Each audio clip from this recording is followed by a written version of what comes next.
Hey everyone, I'm super excited to be here with Lauren. Salanta's not here. I haven't been here for a while, so I'm not even going to say anything because I've been... The diva is back. The diva is back. Beyonce is back. I've been telling Michelle that she wasn't coming back, so I guess I'm Kelly Rowland. That's who I am. I'm Kelly. Yep. Non-positive. I don't even know who Michelle's last name is. Like, is it Williams? Yeah, it's Michelle Williams. Yeah. Oh my goodness, like she fell off. Kelly Well, Rowland. I don't even think she falls off. I'm gonna be mad if I heard this, if I was her.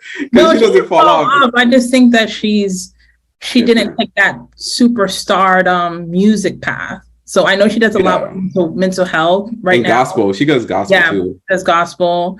So I think it was always like maybe that opportunity for her that really got her to get some of the resources that she would need. And I like the fact that she has talked about her processing her mental health, that she had to kind of struggle through transition and what you thought it would be versus the whole what it is. And I think it was amazing to kind of see that she keeps reinventing herself and still trying to find her voice, because not everybody could have the Beyonce career, right? And I know everyone wants the Destiny Child's remake, but it's like, we may never get it. But that's the whole point. That was an era, like there was an era for that. And I think that's kind of like how people say, oh, that person hit one hit wonder. And it's like, well, maybe that one hit was supposed to just give them access to a particular resource, And so because they have that particular resource, they can do other things. So I think it's good to just allow yourself to kind of go into transitions. And it's kind of like on topic of what we're going to be discussing. So how have you been, Lawrence? I've been amazing overall, but I think I'm just always very grateful. Just the kind of person I gets up in the morning, thankful about, health, wealth, and whatever it is, and just well-being overall. So I start off the day that way. It doesn't mean it's always perfect. I'm not having an amazing, every moment, whatever it is. I'm just a person I rather stick more to the positive than it is the negative. I do listen to negative people rant on, and I'm like, it could be worse. It could be a lot worse. And sometimes you got to, I try to remind people that it could be worse. And I don't think they sometimes understand what I'm trying to remind them for. But in the end of the day, everybody could perceive life the way that they want. But it's been an amazing morning. We went out to like what I call the urban millennial morning, where you just kind of wake up, we don't go to our side of town because it's not really that kind of side of town. So we have to drive 30 minutes out to the other side of town, where the neighbors are out, the dogs are out, people are jogging, running teams. It's always interesting to see that kind of like lifestyle on the other side of the river. It's completely on the other side of the river. And it's different. People really wake up on a Saturday and get their day going versus over here, not so much at all. You don't see no activity. It just people stay in. And they stay sheltered and huddled in. And it's kind of sad because they're missing out on so much of just breathing the good air outside and kind of just getting some exercise. Right. It's actually something that I'm working on, because the whole waking up and then taking a shower, doing your morning routine and then getting straight to your computer, you're like, okay, there's a time and place. You get, your Monday through Friday, but you have to kind of like reset. And I think that's where a lot of us are not getting, like you said, the sun, which for us, especially people of color, like vitamin D literally is like what we need to survive. Most of us are low on vitamin D, and it actually plays a role in your mental health. It plays on seasonal depression. So those small actions of like taking 15 minutes to walk or going out. The other day I walked out and it's like the air hit my lungs and my body was like, oh, this is good. And I was like, dang, like what have I been doing to you all week? So one of the things I'm working on is even throughout the day, like the work day, I'm running the business, doing all the stuff, doing the school stuff. It's like now starting next week, I'm like every day I have to get 15, 20 minutes in, rain or shine type of thing. Like I have to, even if I'm going, it's raining, there's like a little kiosk thing that we can stand under. Even if it's that, I need to get that, because I was just like, it was like my body was like, oh my God, finally, we've been in the house for 3 days. Like, what is going on? And so it's important. That health piece is always important. You don't think about it. But then you always talk about this, like if you're not happy with your life and you're kind of like in the tandem of things, you're kind of like, people that wake up in the morning like, oh, look at the sun, look at how good it is.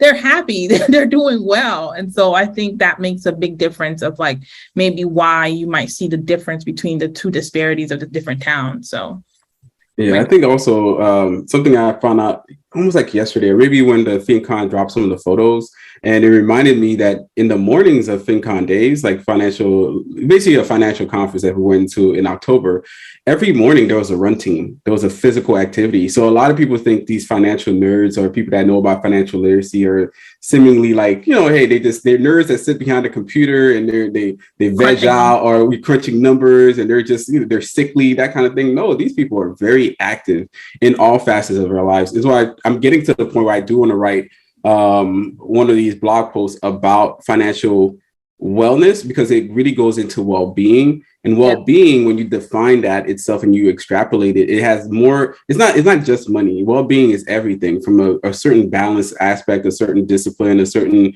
je ne sais quoi, joie de vivre, all that good stuff. These are people that are not just trying to, I guess, enhance their financial freedom. They're advancing their entire life. It's just the part that you see is the financial freedom, but everything else is also improving in their life, their purpose, their reason. When they wake up in the morning, do they wake up with like you said, with the energy, or do they even manage challenges or even manage relationships better because they have a better sense of financial confidence, financial synergy, and just their life is just moving in a positive direction. At least that's what they want to see. And that's what they're trying to emulate into everybody else as well. So it's interesting. I think it's because financial literacy and financial wellness taps into you looking at what you spend time and energy into. And so because it's forcing you, like if you're somebody that has financial astute, like this one lady was like, I've been paying a subscription twice all year. And that's because she just recently put all her financial reports. And now she's deep diving into it right now. She's doing all her budget. I'm actually watching her stories. And I can already tell, like, if she consistently go through this pattern, her life's about to change. You can see when that person has that aha moment where it's like, man, I've been spending and swiping like at Target, Amazon. And she even recognized the days that she went to grocery shop, she would get like a quick Chick-fil-A meal before and like a post grocery meal. So every time she went to go shop, 20 extra calories on pile up. Ooh. Exactly. So she was like, oh my God, I didn't even recognize that on my shopping days, there's 2 swipes for fast food. Like, because she would go to 3 different stores, right? She'd go to Target, she'd go to like Kroger's and another store, I think it was maybe Whole Foods or something like that. And then she's like, man, I'm even going to the most expensive grocery stores. So then she's looking at it in tandem, like, oh, groceries are 4 or 5 hours in my day. And because of that, I'm swiping Chick-fil-A here, swiping at Starbucks right after. There's something going on here. And so I think when you are deep diving into like your financial behavior, it forces you to look at your lifestyle. It forces you to think like, well, if I'm not going to spend money on this expensive gym membership, what can I replace that with? Oh, running is free. Like I could go run, or maybe my complex has a gym. Maybe I need to tap into that. Maybe I recognize when I go to the gym, I don't use like 3 machines. I never use more than there's all these things, but really I'm using my dumbbells, I'm using the treadmill, and I'm doing deadlifts. Like, oh, I could do that in my local complex, right? Those small things forces you to say, why am I brunching? I'm being the brunch hater today. Why am I brunching every Saturday with people that I actually don't like or don't have any commonality anymore with? It just starts to force you to say like, okay, what's my lifestyle? And I think that's why you see the people that do start having financial literacy and wellness and getting through that moment. You'll also notice that a lot of time their friend group changes too. You'll start to recognize that then people are like, oh, you're hanging out with them people over there. But it's like, no, I'm trying to align myself with a particular goal and a particular lifestyle. And I'm starting to feel better. I'm starting to wake up and recognize because I have automations with my bills, I'm not waking up with panic like, oh my God, did I remember to pay that bill? I remember like when I was like out of college, I would be in a random moment. Oh my gosh, should I pay that bill? And it was like, wait, okay, no, something has to change. And then you start to recognize when you do have the discipline, when you do the big picture, you're not thinking about them because you're like, oh, those are not auto pay. I have a system in place. I get my payment from my business or whatever it is, whether it's your 2 weeks paycheck, whatever it is, it gets there on the 15th and the 30th. I know that it's pulling this amount of money. It's sending it to my bill account. I'm not thinking about it as much. And so I think when those things are happening, you'll see the whole 360 of that person's life changing. So Yeah, I think there's something there too. Is about like it could be even a body battery or even a financial battery or like a challenges battery. So as you get through your day, you always deplete in your energy. And if your energy is running on low or there's like a low hum of something that you said that's bothering you in the back of your mind, that's just draining your battery all day, every day. Kind of like the same way you want to recharge your cell phone, you want to necessarily recharge yourself or basically turn off these apps or subtle things that are running in the background that are draining you all the way through. So I'm happy. I don't know. There's just a lot there. And I wish, I don't know. I'm getting to the point where I don't want to write, but I need to write these things because it's back of my mind. And like I told, I guess Alana reminded me of this before. It's like having tabs open in your back of your head.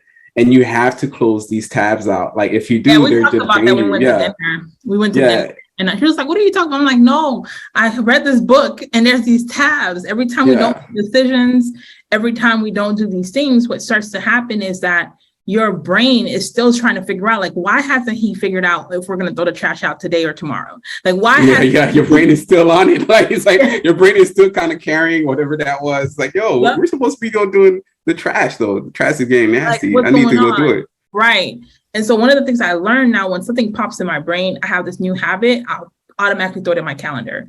And I'll say like, hey, check in on Lawrence and Atlanta, or call my mom. And I'll just put it in the calendar. The minute that I do that, my brain knows I've delegated a result for what I was thinking. And it's like not in my brain anymore because my brain just saw, oh yeah, she put in the calendar. We're doing that on Tuesday. And so it's like, okay, we can close this tab.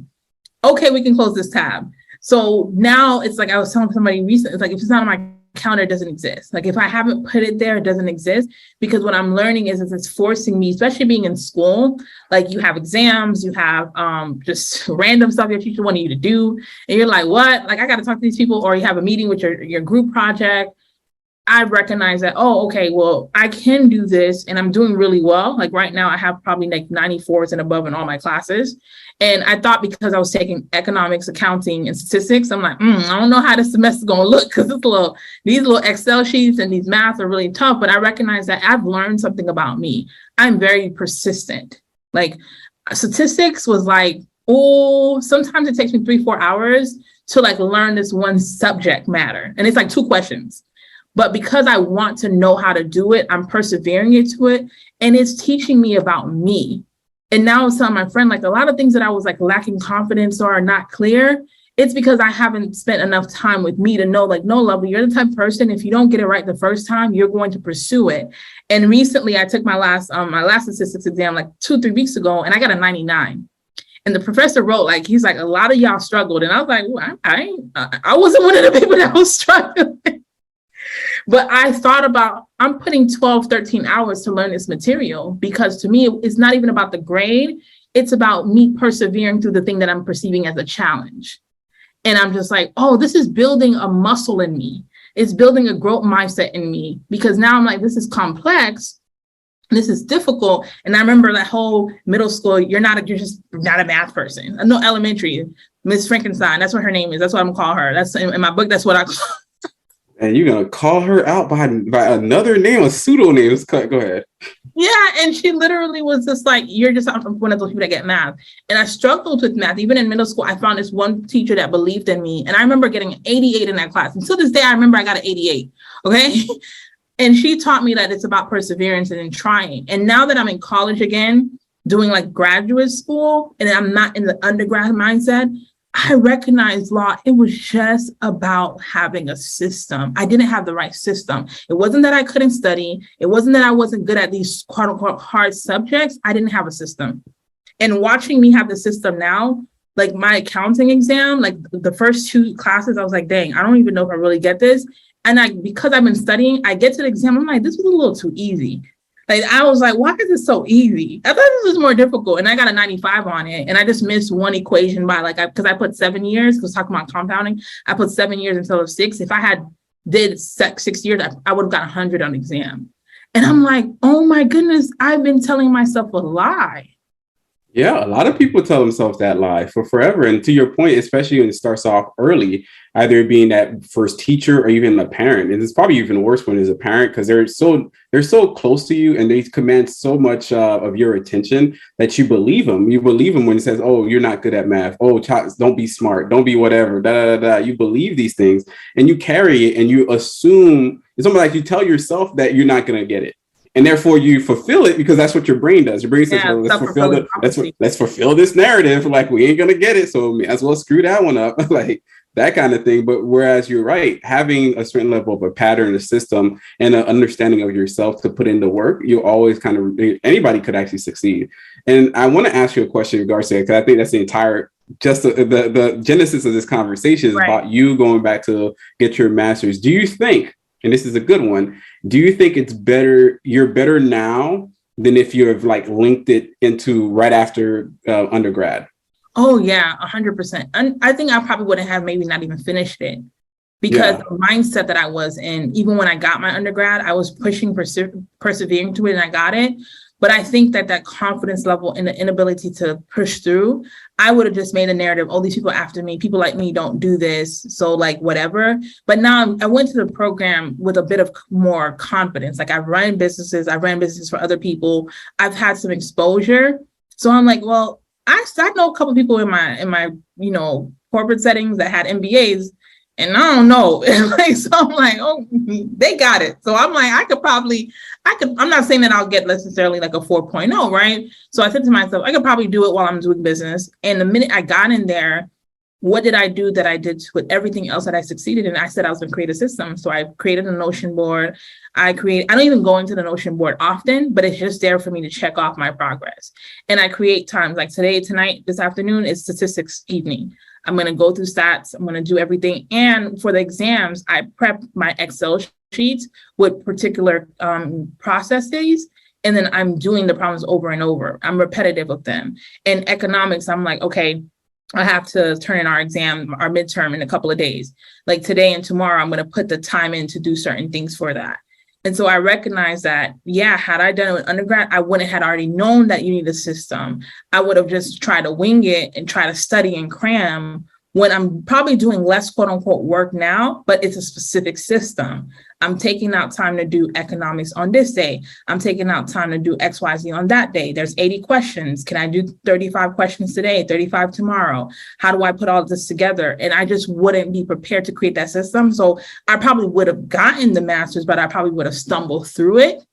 But now I'm not stumbling. It's just like, okay, I have a cadence. Yeah, you're learning, you're getting the Yeah. knowledge version of it. I think I brought this up because even for myself in the past, I think, and maybe even for a lot of students, we were forced to go through school or matriculate through school almost on a social basis. Like if you didn't go to college, who are you? You're a failure, so on and so forth. So we send people into the grinder of college, and some people didn't make it out, and we push people through in such a rapid pace that some ultimately either failed or they graduated into failing. So basically the next level of their life end up being dumb, not of learning all these things, going to jobs, getting fired, not getting fired, or staying meandering in the job, losing self-confidence, so on and so forth, to the point where I think that's part of the problem as well. Because on a social level, we think we try to force people down this grinder, whereas maybe you do need to take a little extra time. Maybe you're not doing too well. Maybe you do need to take a semester or 2 or 3 off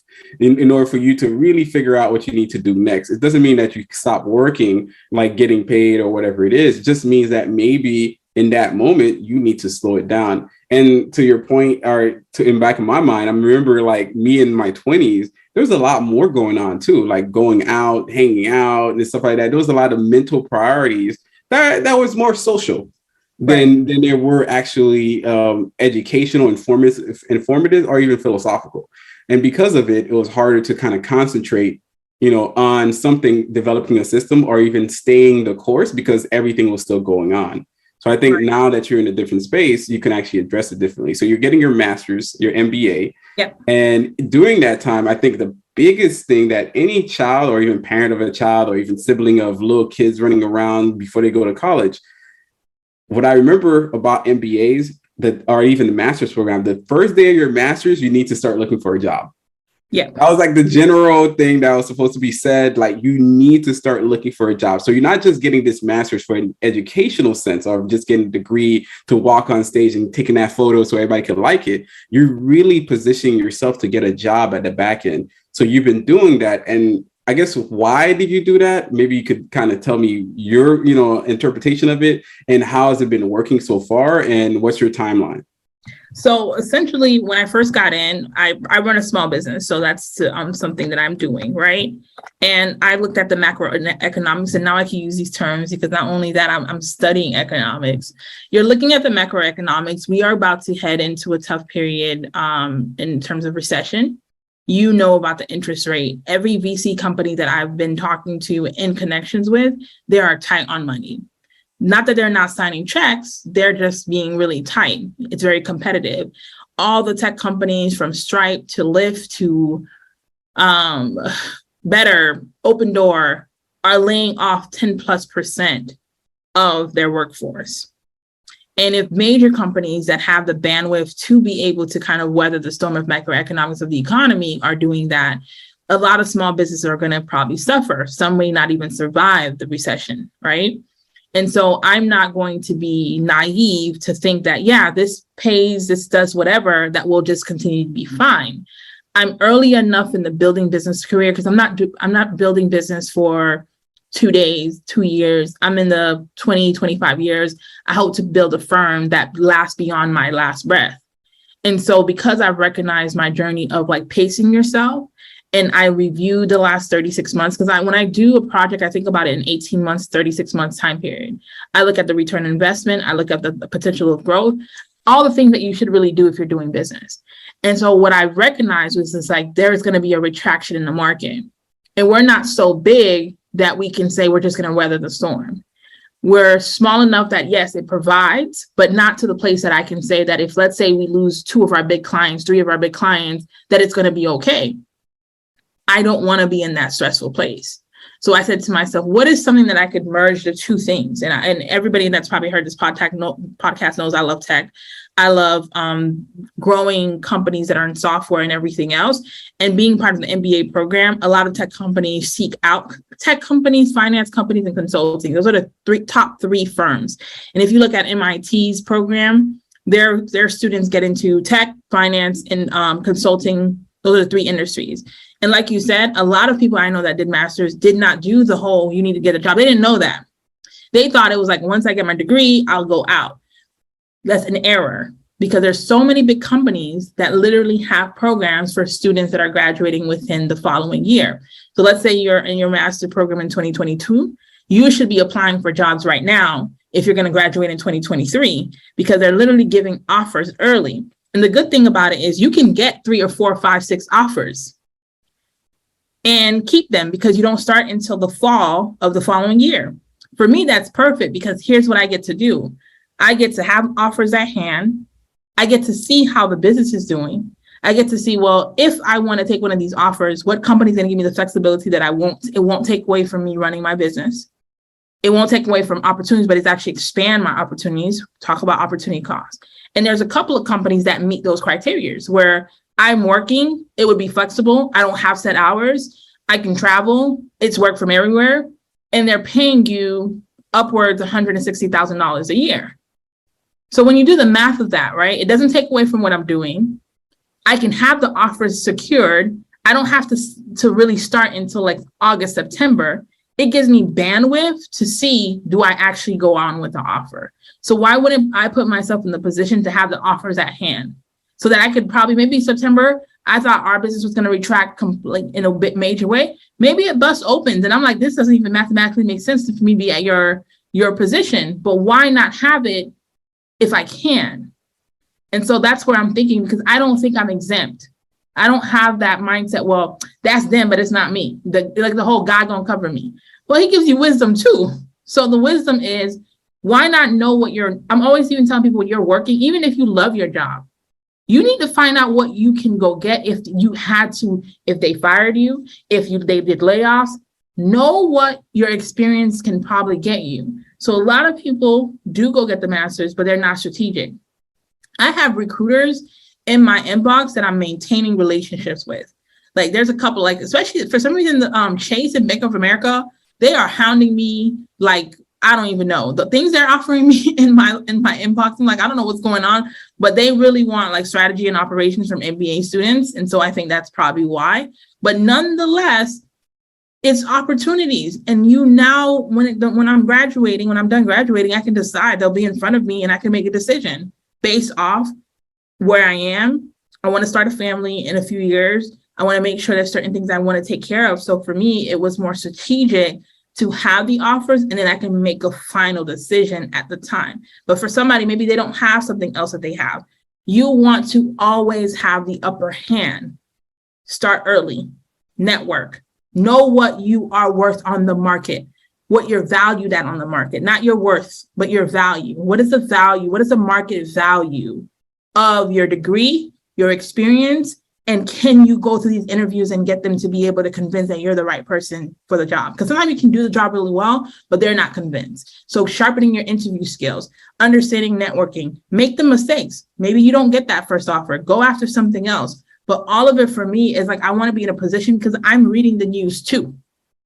I see my clients that used to easily do their invoice scratching their head a little bit more. And I need to see those things because they have to. At the end of the day, they're going to do what's right for their business. I have to do what's right for my business and my life. So I'm looking at it from multiple angles, and I'm not assuming that this is only one path. I'm going to have all the offers, have all the things available. And then when you recognize there's companies willing to give you $200,000, there's companies willing to give you $225,000. And I said to myself, you mean there's MBA students that are walking out of graduate school and making that much money because they went to at least a decent top tier 1 school? Because it's not just any MBA. You got to get into your tier 1 school, tier 2 school at minimum. But nonetheless, it's like, this is what's happening. You won't know that if you're not in the industry. You won't know that if you're not networking. You won't know that if you're not researching. So to me, it's about positioning so that I don't ever have to be asked out. Yeah. That is a lot. That is insane. And I think that's an amazing strategy that you're pulling off. And a lot of people should definitely take heed to these knowledge points because it's going to change your life radically.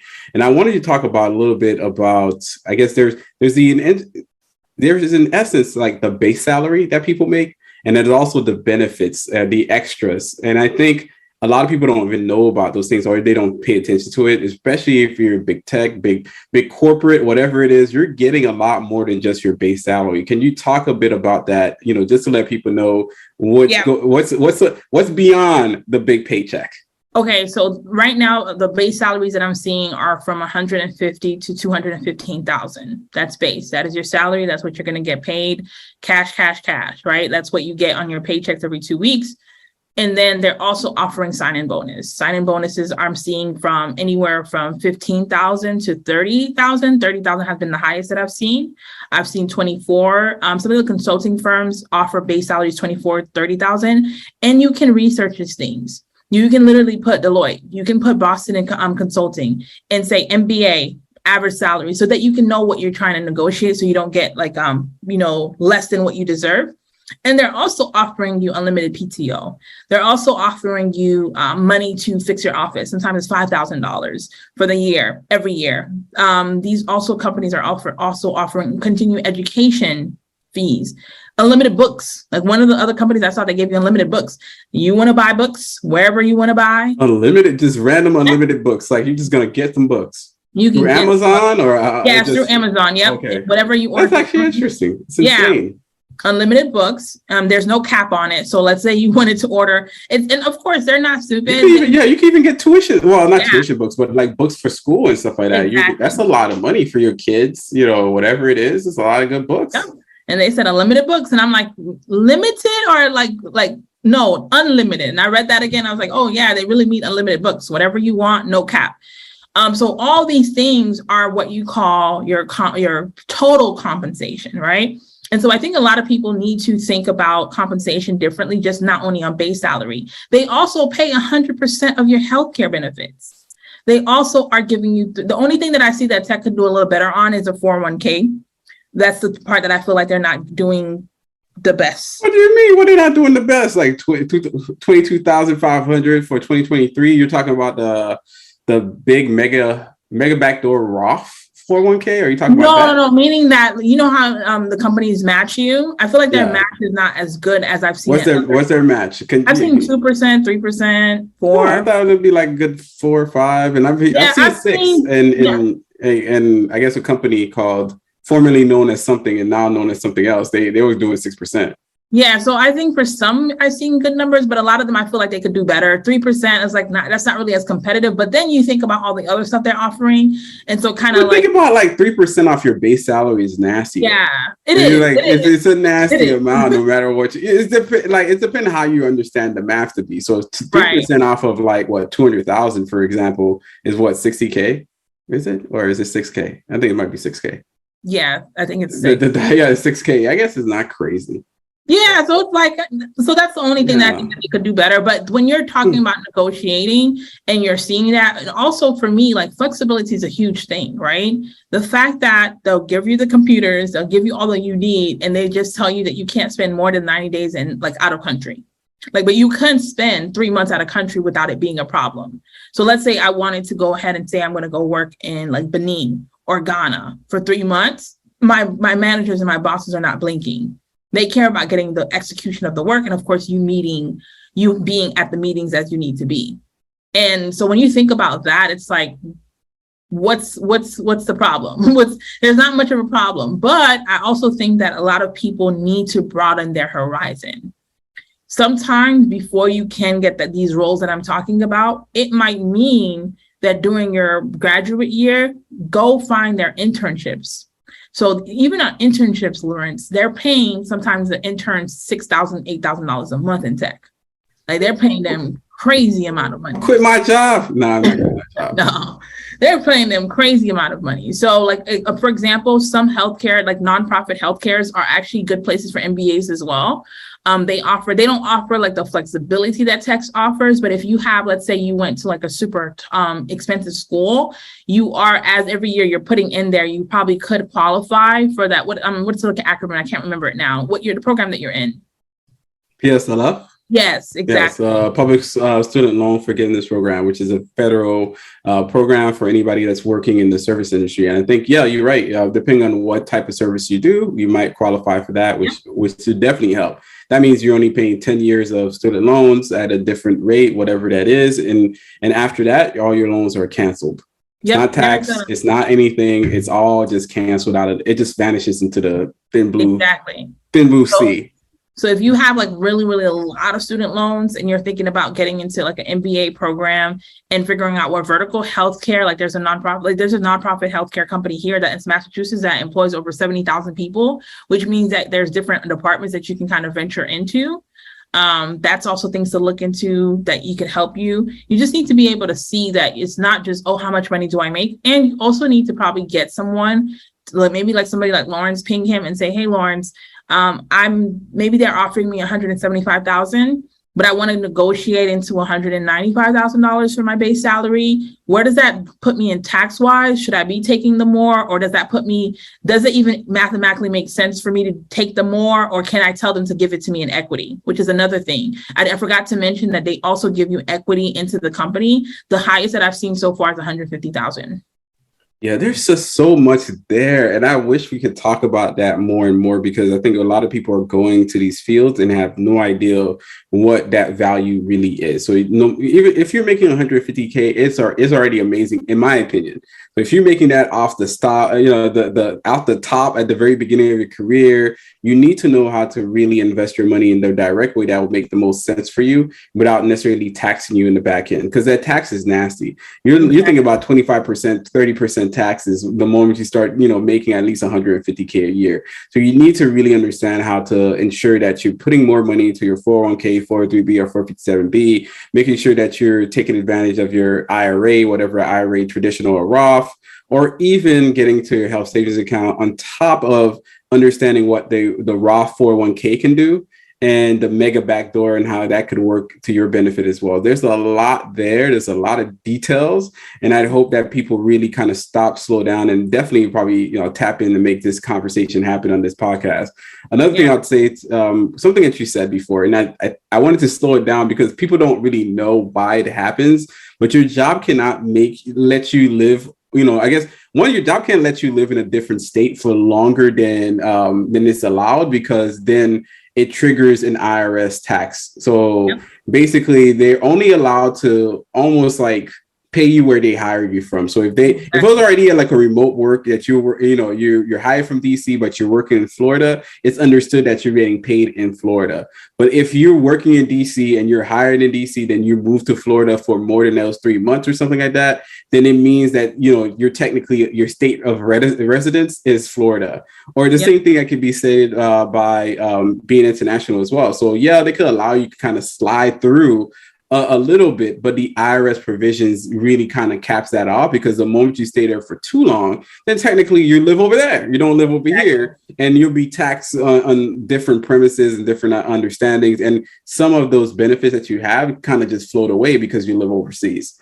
So there's a lot of details why they create these provisions. And I don't want to make it seem like it's your job just trying to like, screw you over. It's because there's a bigger play all the time in regards to your taxes. Right. And you need to understand that, and you need to understand your position as well. Yeah, I think people do need to understand that these companies do have lawyers, and they have guidelines and federal regulations that they have to maintain. So it's not necessary. It's not really work from anywhere all the time. It's like, well, you can, but you're capped at here. Like, for example, one of the companies that I'm working through and applying through, they have 12 international offices, and they say, yep, you can go ahead and visit any of them. But once it's past 89 days, you better figure out how to get back to your country, because that's where we're telling the government of that country that you work and you're established. So yeah, they have 13 offices, but you can't just say that, oh, I'm going to go work at the Paris office for a year. That requires logistics. That requires them, now you're not a tourist. You have to have a working visa. There's a lot that goes into it, and it costs them money. So they'll put in their policies, which is why they have VPN on your computer. This is why IT will be like, no, so-and-so been in Africa for about 6 months now. We need to do something about this, because if we get caught, it's going to be us being fined. So it's one of those things where you could get fired for that too. Like it could be part of your contract at your job. A lot of people, especially in the digitals now, they're going to work, they're documenting it on TikTok, so on and so forth. And within those provisions in their contract, it says you're not supposed to do that for conflict of interest, or even protecting just like intellectual property, so on and so forth. And you're out here. They need to know that. Yeah. And you're out here, la, la, la, la, la. And, Bali. Instead, because what IT does on the back end is like, they know you're going to be in Bali, so they have to make sure that there's certain proxies encrypted. I'm actually consulting with a company right now, and I can't even use my personal to do anything. Like I can't download their reports on my personal at all. Like it's just, there's a firewall. And so I have to get their material to do what I need to do, because that's how much security level you need to be able to access these things, because they have to maintain HIPAA. They have to maintain the guidelines within the regulations that they are. So when they are bringing an external consult, they're like, yeah, you can do this. We want you. This is good. You can't use your material. So and then what's interesting is, like, I'm a Mac girl. So now having to use some of these other things, I'm looking like, oh my goodness, like this is, you guys in an old age. No, it's just because I love Mac. That's all. But nonetheless, it's like you the more you do, the more you experience, the better you can have better decision making. I think what graduate school opened my eyes to is possibility even more. It opened up to my capacity even more. I'm telling myself, oh, this is gonna be super hard. And I'm like, this is feeling a little too easy. But that, you know what that tells me? I haven't been challenging myself enough. And that's what's telling me that. It's like, yeah, that should have been harder, and that should have been more, but you've up-leveled, but you haven't realized that you up-leveled. So now, because now I recognize I up-level, I have to challenge myself even more. What market do I want to dominate? Like, I'm now using those type of words. Like, what market do I want to dominate? What is the skill set that I want to really be out there and do well? One of the things I recognize, every class that I've been in, every professor that I've had interaction with, I'm committed on my ability to articulate ideas in a captivating way. So essentially my speaking skills, like for whatever reason, I can speak a lot. I run my mouth a lot, but people are interested in the story. They're interested in learning more. So how could I capitalize on that skill set?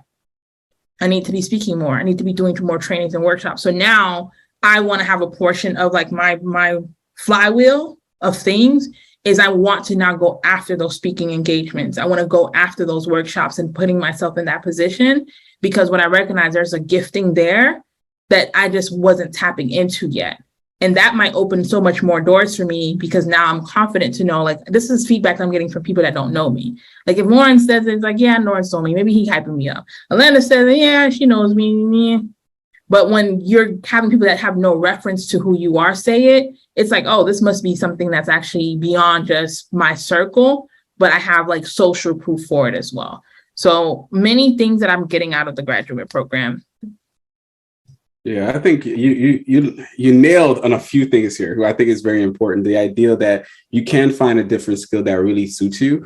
But I wanted to almost like double down on it. And it's like that skill doesn't have to be as verbose, or I guess that's probably not the good phrasing there, but ultimately it doesn't have to be as loud as what we see on social media. So there's a lot of like big talkers, loud talkers, a lot of people that are making it big and making it happen in that field. But you don't have to be a social influencer to really make a lot of great money and still influence the entire industry. And I think that's what we're seeing. And that's what we're not seeing. We're seeing too much of the influencer that only use other people's products versus the people that actually created this product, and the people that sell it in the background, the people that are really making the big bucks. Yes, you find an influencer making $100,000 in a year, but you're talking about a business that runs this sucker, and they're paying out their employees $200K a year. On average, $150K a year plus whatever benefits and all these other things that goes along with actually running a structural business. That's why you hear the trillion dollar company. You know, the idea is like, yeah, that one social influencer, or maybe 100 social influencers are making, you know, $100,000 a year, maybe 50 or even 60 or 70. This is good. But then you have actual people with real jobs in that sucker pulling in way more money. I think that's what we need to see more. And I think that's what we need to encourage into our young adults, so that they're not just kind of giving up on the pursuit of education, the pursuit of understanding the knowledge, and the pursuit of, like you said, dominating an industry, whereas you can just basically flow into being quote unquote a brand for an industry. Exactly. So, because that's a big difference. And that's the game that I recognize that I want to play. Like I do content for fun. Like you'll see me post like, yeah, I wanted to have a creative juice. Let me post it. But I recognize like, I don't want to just be like a quote unquote brand person. Like you said, like they have like all this following and they're, you know, really motivational, but they're not impacting an industry for real. They just, you know, motivate people, which is not bad. Like I'm not dissing on that. It's just like, I'm thinking about like, okay, when people call Brene Brown, she has both. She has a very public brand, but she gets paid a lot of money to get into organizations and do organizational change. A lot more than probably what she makes in the other things that she's doing, because she gets people like Google. She gets like people like Amazon, like to the point that we don't know who she works with. We just know that she does the work. And the industry, she's a leading industry expert that even the military calls on her. The military, the U.S. government call on her to say, hey, can you speak to our Navy SEALs? Nice. That's kind of cool. That is a cold, like, yeah, I get a call from whatever. And it goes to that post I did today, which is a shady post for people. I did run into a person that says she explained, I am a wealth manager. And I was looking at her like, I don't care. Like, I don't manage, wealthy people's money. I am wealthy. It's two different things. Right. Like, I don't pretend.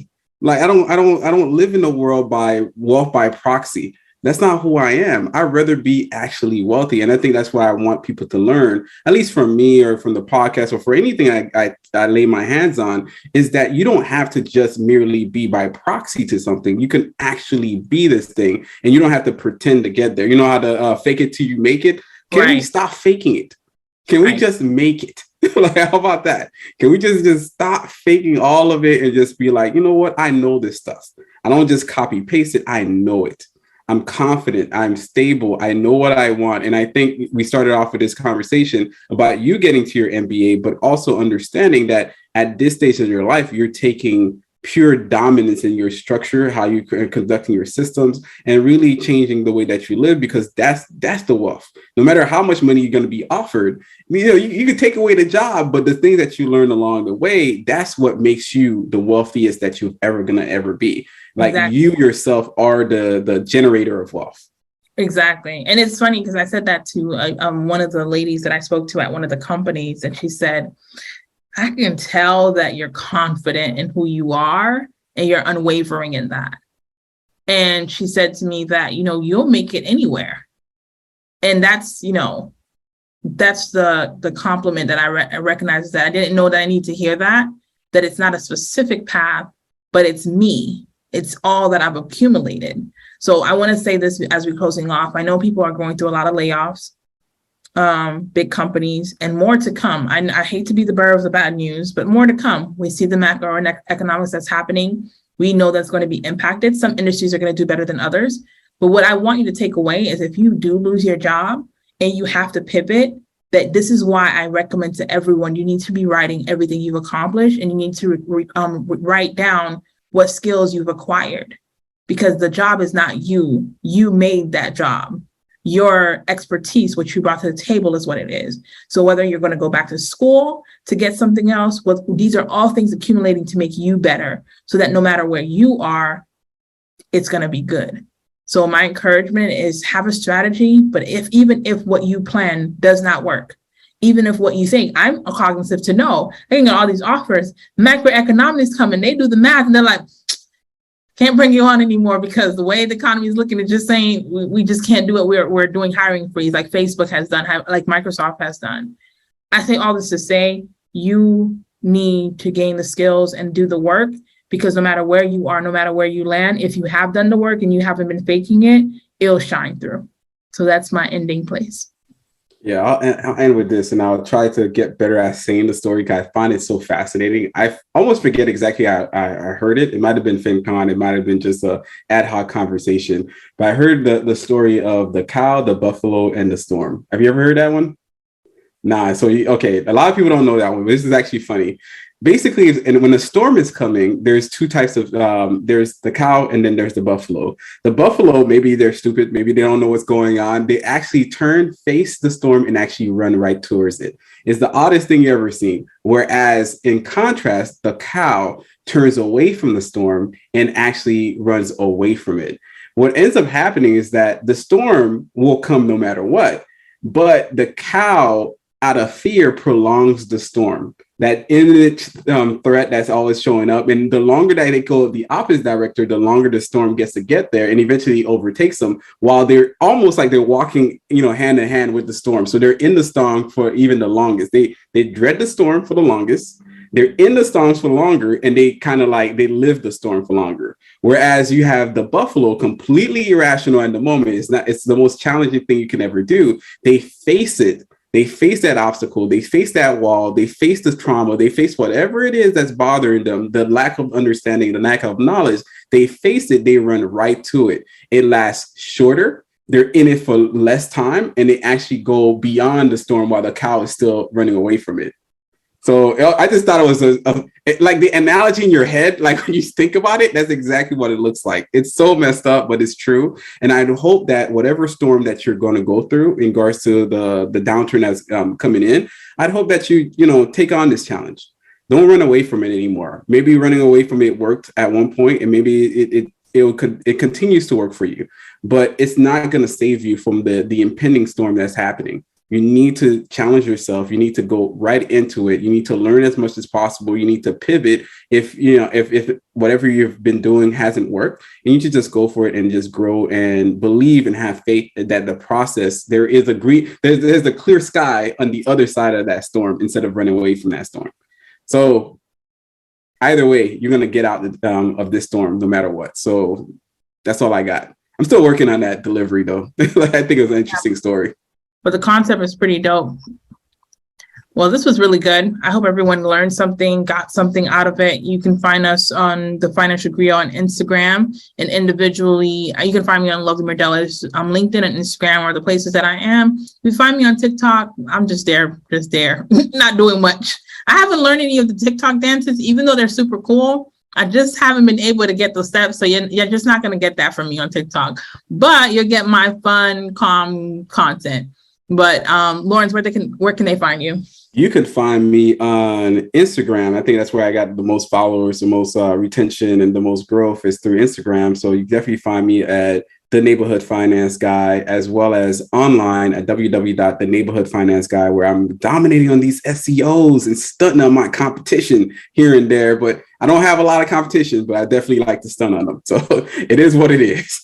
No pettiness, no sportsmanship, nothing. I'm just having a good time. But I definitely love to share as much financial literacy, anything that I've learned, anything that could be of use to you. So you can find PowerPoints, you can find Excel sheets, you can find pretty much just about anything. Almost like 300 articles. By the end of the year, it'd be 300 articles that's on there and 50 resources. And I've been featured on multiple things. I've been to multiple other podcasts. And next year, I don't know, I'm getting a little hyped and I'm feeling the motion that I will also be going back to school as an old guy, but going back to school as to become a certified financial planner. There's literally like less than 3% of certified financial planners are Black. And I think I want to improve that number by 1%. By one person, it might not notch it up, but I think I definitely want to help out people, especially young urban millennials that do make a sizable amount of money, really retain a lot of that wealth in order for us to bring it back to the community, bring it back to our homes, and really change our livelihood for the next 50 to 100 years. So this is what we're doing.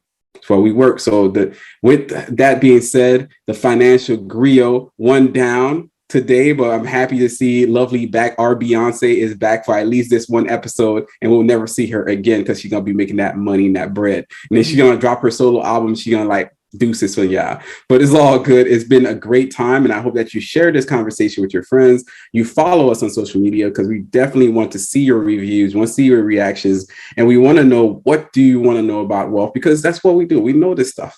We want to share with you. So don't make it harder on us. Make it easier on you. That said, we out. Bye. Thank you for listening to the Financial Griot podcast, powered by the Wealth Builders Collective.